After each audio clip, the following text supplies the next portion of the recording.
Hey, what's up, epic blind solvers? Today I'll be sharing with you the top 5 mistakes that I see beginner blind solvers do that sabotage their solves. So anyway, mistake number 1 is that they don't check their DNFs. So I had this example of someone who had like a 5% accuracy rate reach out to me, ask me, how can I increase my accuracy? Why do I fail most of my solves?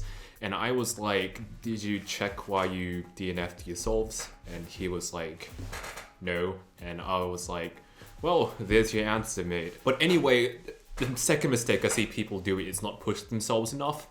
So on the other side of the spectrum, I've seen people that have like a 90% success rate and they still average like, I don't know, maybe 6 to 7 minutes or something. And they're like, why am I still slow? And I guess the way in which you improve from there is to actually like push yourself to improve, even if it means decreasing your accuracy, which is not what I'd say to the 5% guy. But essentially, you want to force yourself to review less. Once again, you sacrifice accuracy. Like if you move it down to like, I don't know, 50% or so, that's totally fine. That's kind of like where I was roughly around like most of the time. And eventually your brain will adjust to the new speed anyway. Essentially, just make sure to push yourself. Try not to stay stuck in the same area all the time. And number 3, which is a big one for sure, is spending excessive time learning new methods and algorithms.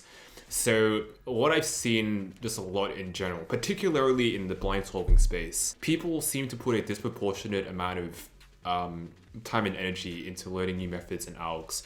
And especially when you're a beginner, that's like not what you want to do. In order to reach, say, sub 1, even if you know just basic pure M2 and OP, nothing else, as long as your memorization game is strong, that's just good enough.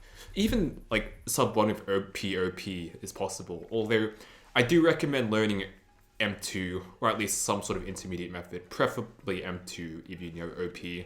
And that will help you out with audio, which I'll talk about later on, but you want to keep things as simple as possible. And I guess a good thing you can think about in terms of whether learning something's useful or not is to think, how much time will it take to learn this new thing?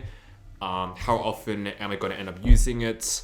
And also, how much time it will take me to think about this, implementing this new thing in a solve. How much time does it actually take? Always factor in like how useful this is in like the grand scheme of things. So mistake number 4 is not learning how to use audio memo. It's very fast. You don't have to spend any time coming up with stuff like letter pair words, which I'll talk about next. And if you combine it with M2 or like some sort of fast method and OP, then you can get some serious time improvements. And that was definitely the case for me when I was still a beginner. And some general tips in terms of using audio, I'd say try to group things up a bit if you can. Like I used to say like you have to do, group 3 up in the first group and then 3 pairs in the second one. But I've kind of noticed that it can vary a bit between scrambles and how quickly people find new cycles. But some sort of grouping helps because our brain likes to think in chunks.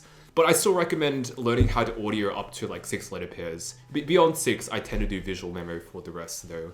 And mistake number 5 is not having a proper system in place to build up your repertoire of letter pair words. I think it's important to draw the difference between making a list of algs or words really and Anki or some sort of spaced repetition flashcard system.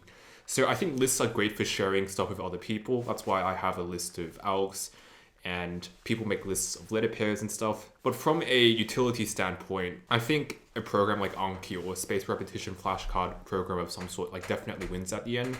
Because when you do that, you actually force yourself to like test things out and see if it actually works or not.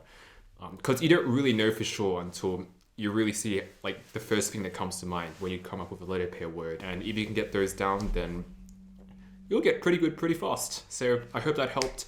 Be sure to like and subscribe. And otherwise, have a great day. Good morning, good night, good evening, good midnight, good... Also, if you'd like some help implementing those tips I just mentioned, then be sure to book a call with me up there or down below. I'd love to have a chat with you and to see whether or not I can help you improve your blind solving game if you're serious about doing so. So be sure to do that.